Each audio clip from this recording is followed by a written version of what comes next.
Hello all, thanks for tuning in. Tonight we're going to talk a little about the Pomona Valley Model Supply City of Los Angeles train. This dates back to 1940, 41. They were a small company out in Pomona and then moved to Ponte. They would provide you with a complete train, just like that you could take pulling out of Los Angeles going to Chicago.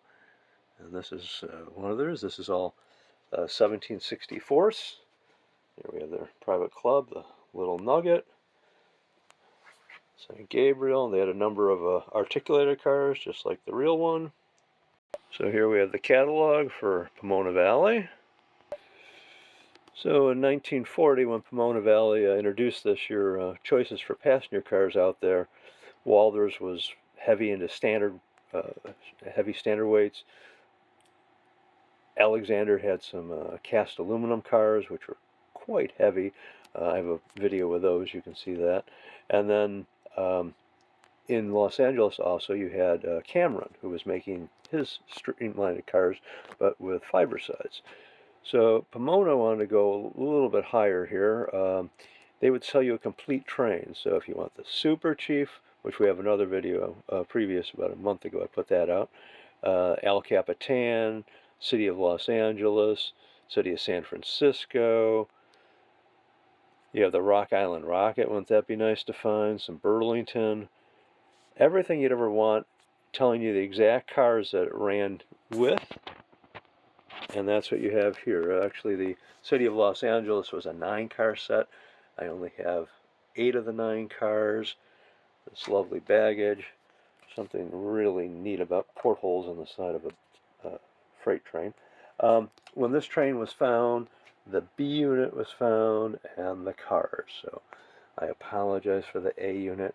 One day, hopefully, the matching A unit will be found for this. This has the original motor inside, which is a large K&D number 4. This was repowered with a lowball, large motor, and they're not exactly in simpatico with each other, so they kind of fight each other. On the end here, you have these lovely wide vestibules, but you have heavy rubber, and then you had thin rubber, which seems to have deteriorated. These are made by Cameron, the other gentleman in Los Angeles that was making car parts. I have another video with Cameron, you can see that. These are nicely articulated, so one just lifts right up from the other, and in theory goes right back on. Let's see, what a little private nugget here. Let's go inside this car here. This is one of the articulated ones. You have a wood roof. This is car number 6 of the set. Wood floor. You normally have 2 screws to hold on the roof, like there. Just metal sides, and then your big rubber vestibules here. But it really makes quite a lovely set, all factory painted and lettered.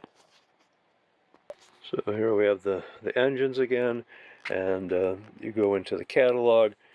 They're providing bronze tops, brass sides, bronze side plates here, and a complete engine out the door with both trucks powered is $110 factory painted, or you get a kit down to $62.50. So here's the B unit here. When you come down here, you have there's your big K&D number 4 in there.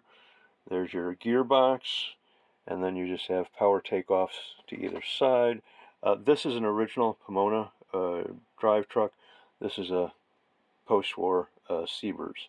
The castings, I believe, were still Adams and Son, pre-war limited, and then he came out with them again in the post-war era. So a set like this would cost you basically $110, $110, and then the set of cars would cost you $115. So you're just under $350 for that set, which is whole lot of money in 1940. This is all 1764, so it makes quite a long set. For my little layout, that's probably about as long of a train you want to run.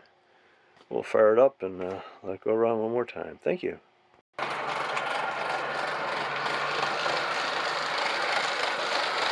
With the two big motors, I had to up my power supply to a 10 amp DC source.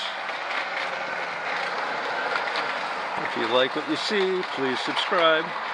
Thank you.